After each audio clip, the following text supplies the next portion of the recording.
La députée Kariane Bourassa a plusieurs dossiers sur la table qui concernent de près les Charlevoisiens, tels que l'arrivée de l'INRS, le projet de nouveau parc national et la maison René Richard. Martin Ouellette l'a rencontré. Kariane Bourassa, bonjour. Bonjour. Merci d'être venu nous rencontrer pour faire le tour ensemble des dossiers qui concernent votre circonscription. Ça fait toujours plaisir. On commence avec ce qui va être un incontournable de votre mandat, les inondations de Baie-Saint-Paul. Ça fait déjà 1 an.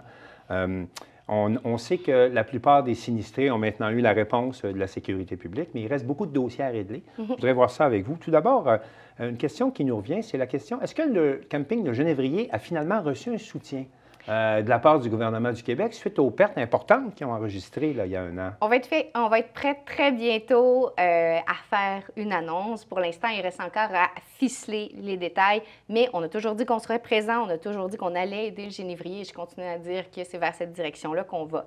Quand vous dites qu'il reste beaucoup de dossiers à traiter, on a eu environ 300 demandes d'indemnisation. Oui. Il reste une trentaine.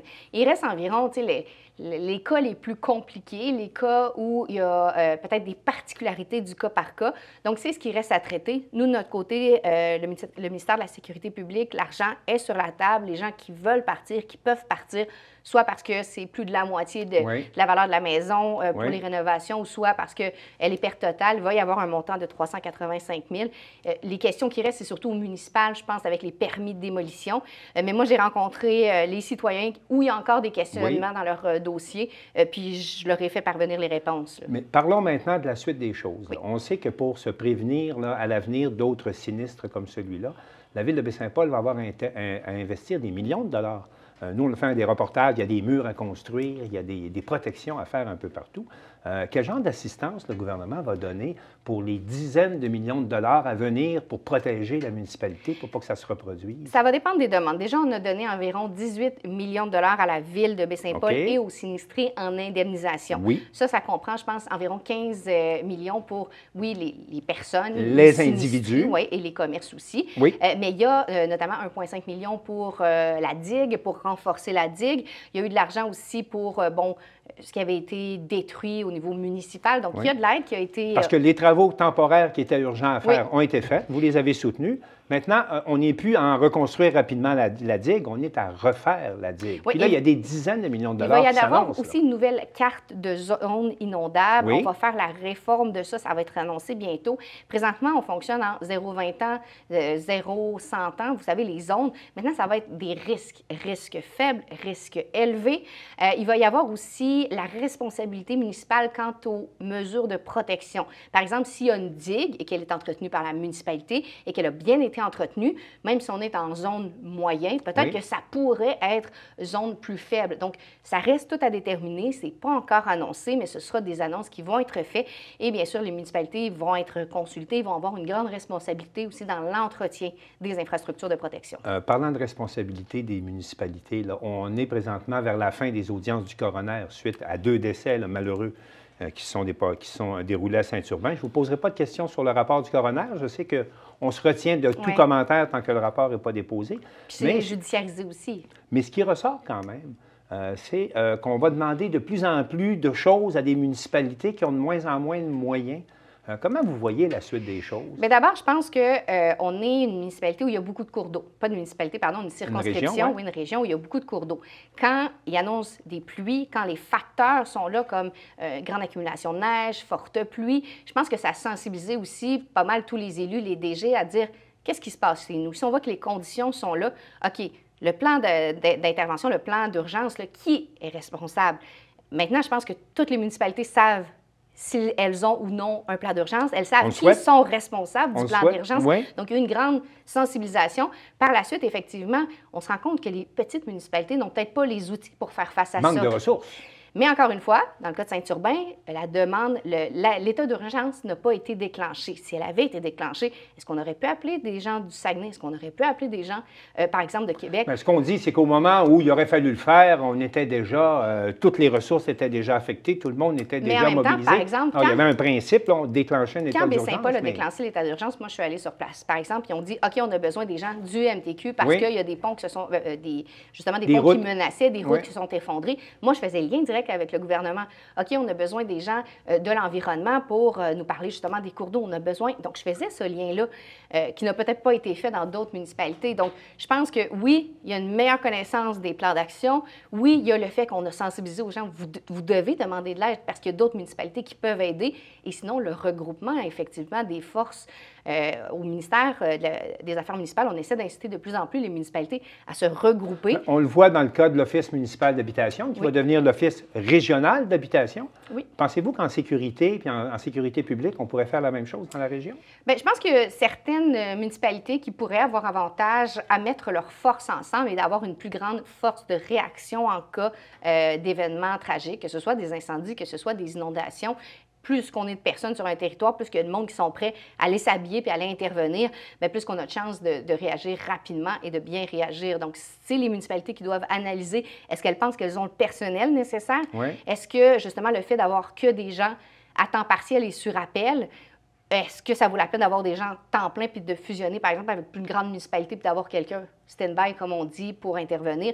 C'est les municipalités qui doivent analyser. Le ministère des Affaires municipales peut les soutenir dans ces démarches. Oui, il y a des programmes. Il y a des programmes qui existent, effectivement. Okay. Pour les systèmes d'incendie, je ne sais pas particulièrement, mais on pourrait faire les vérifications s'il y a des municipalités qui sont intéressées, peuvent appeler au bureau. Nous, on va regarder dans quel type de situation. C'est déjà arrivé, oui, mais par exemple, les ordures, quand il y a deux villes qui veulent fusionner pour le ramassage d'ordures, bien, il y a effectivement une aide du gouvernement qui peut arriver pour les inciter puis pour aider à la transition. Là. Alors, pas de doute que les inondations seront un thème majeur de votre premier mandat de député. J'aimerais maintenant qu'on parle de la question du fameux espace bleu. Le gouvernement du Québec a annoncé qu'il renonçait avec l'augmentation des coûts puis les délais, tout ça, annoncé d'implanter dans l'ensemble du Québec des espaces bleus, sauf qu'on était pas mal avancé à Baie-Saint-Paul. Oui. Il y avait déjà tout tunnel de maisons-mères qui était réservé. On fait quoi maintenant? Bien, en fait, le ministre de la Culture est venu ici. Oui. Donc, mon collègue, M. Lacombe. Vous avez visité la maison René Richard. Oui, et plein d'autres choses. On a eu tout un itinéraire, mais oui, okay. On a visité. Puis justement, si on avait visité le domaine Simon, c'est que c'était... Moi, j'ai été mandatée pour rencontrer la ville de Baie-Saint-Paul, dire quelles sont vos priorités. Il va quand même y avoir de l'argent investi dans la région. Bien, c'est ça, j'ouvre une parenthèse. L'argent qui était prévu pour l'espace bleu, vous avez votre gouvernement a garanti qu'il serait investi quand même dans la région, là. Peut-être pas toute la somme, mais il y a quand même une bonne somme qui va être investie, oui, effectivement. Nous, ce qu'on a dit, c'est tant qu'à créer des entités où il y a des dépassements de coûts, pour créer un nouveau musée, on va prendre, vu que les coûts étaient exorbitants, on va prendre cet argent-là qu'on devait donner et on va le donner aux institutions déjà existantes. Alors, j'ai parlé avec le maire, avec le DG de Baie-Saint-Paul. J'ai dit, quelles sont vos priorités? Ils m'ont sorti plusieurs projets, notamment le domaine Simon, rénover, redonner des lettres de noblesse pour effectivement qu'il y ait éventuellement du tourisme à cet endroit-là. On a regardé aussi un projet d'agora pour construire une agora également au centre-ville. Donc ça, c'était un projet qui était privilégié. Il y a aussi peut-être de l'aide aux musées, des musées déjà existants qui pourraient avoir besoin d'aide. Donc, ils m'ont fait une liste. Moi, j'ai pris cette liste-là, je l'ai fait parvenir au ministère et là, on est en discussion. Puis, comme il y avait déjà justement des pourparlers pour la maison mère, de l'argent qui avait été engendré, bien, effectivement, il y a des discussions à savoir jusqu'où le gouvernement va payer, quelle est sa part de responsabilité versus la ville. Mais les discussions vont super bien, puis tout le monde s'entend. Donc, dans les prochaines semaines, au pire les prochains mois, on va avoir des nouvelles, au moins cet automne. Bien, je ne peux pas savoir la date. Ça dépend aussi des projets, quand est-ce que la ville est prête à bouger, quand est-ce que nous sommes prêts à bouger. Mais les discussions sont ouvertes, puis autant avec le ministère de la Culture, le maire texte directement, et le ministère de la Culture aussi. Donc, on est les trois en communication. Dans les autres dossiers reliés toujours à l'espace bleu, là, il y a une rumeur qui court à l'effet que l'INRS, qui veut implanter un centre de recherche en ruralité, pourrait utiliser les espaces qui étaient prévus pour l'espace bleu. Est-ce qu'il y a du nouveau là-dessus? Parce qu'on s'attendait à avoir des nouvelles au budget provincial. Oui. On n'a toujours pas de nouvelles de l'INRS. Vous avez eu des bonnes sources, effectivement. C'est un projet qui avance très bien. On n'est pas rendu à l'étape de l'annonce. Je dois dire que le contenant se précise de plus en plus. On l'a dit, ils veulent venir à Baie-Saint-Paul. On va étudier la ruralité.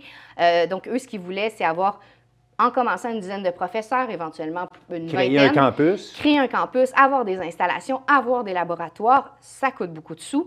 Donc, on est en train de sécuriser un premier montant pour commencer le développement, pour regarder où, là, tu sais, un bureau de projet un peu pour faire l'implantation, pour aller embaucher. Il y a déjà des gens là-dessus qui travaillent là-dessus. Fait les annonces, comme on dit, tout doit passer d'abord à la suite du budget, les choses doivent passer au Conseil des ministres. Mais ça sent quand même très bon, ce projet-là. Puis moi, c'est un projet que je soutiens. Tiens, ça va emmener des professionnels ici. On n'a pas d'études supérieures, mis à part le cégep, qui appartient à Jonquière. Donc là, ça serait quelque chose d'intéressant pour la région, tant pour les citoyens que les professionnels. Parmi les autres dossiers là, pour lesquels on demande du développement, d'abord, le parc de la Côte de Charlevoix, est-ce que ça avance?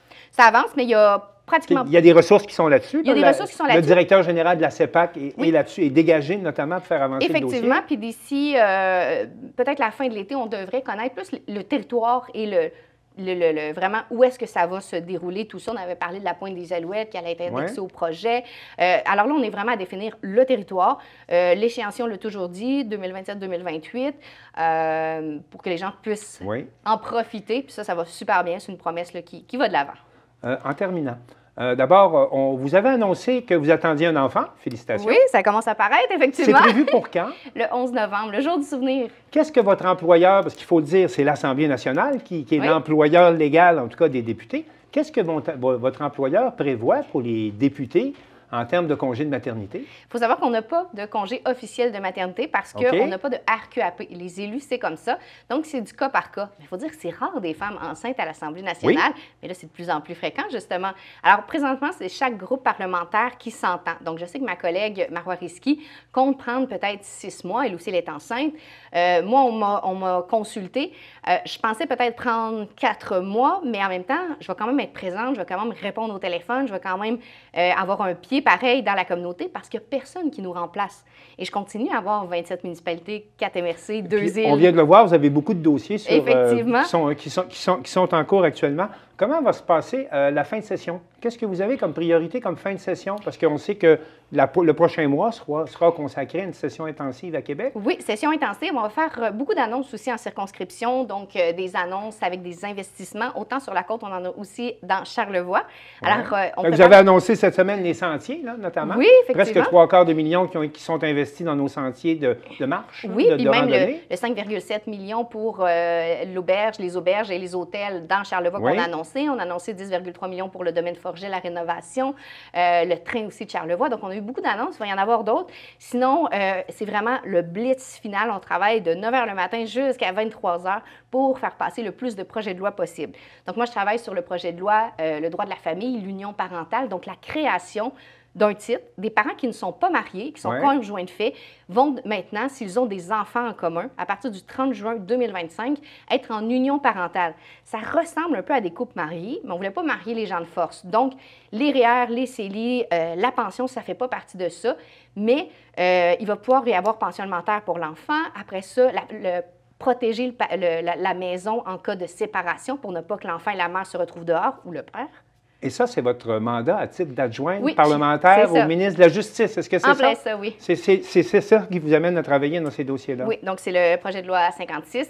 Donc, chaque élu siège sur des commissions parlementaires et là, on va faire avancer des projets de loi. En terminant, est-ce que ce n'est pas un peu ingrat? On a l'impression que ça va très mal à la CAQ. Les sondages sont mauvais pour vous.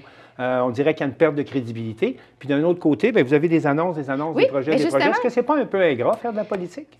Assurément, mais les bonnes nouvelles ne font jamais les nouvelles. C'est souvent ce qui va mal qui fait les nouvelles. C'est pour ça que cet été, à partir de cet été, même avec ma grosse bédaine, je vais aller cogner aux portes des gens. J'ai 27 municipalités. Je vais aller chez les gens. J'ai fait faire un bilan. Bien, en fait, j'ai fait un bilan avec mon équipe de tout ce qu'on a fait, des investissements qu'il y a eu dans la région, des bons coups qu'on a réussi à faire parce qu'on parle de plus de 3,2 milliards d'argent qui ont été investis dans Charlevoix-Côte-de-Beaupré. Ça s'est jamais vu. Je suis une bonne négociatrice, j'arrive souvent à mes fins. Alors, je vais aller dire ça aux citoyens, aller dire ce que je fais pour eux pour éventuellement qu'ils soient en mesure de juger mon travail. Alors, je vous souhaite une bonne tournée. Je vous dis merci et bon été. Merci beaucoup.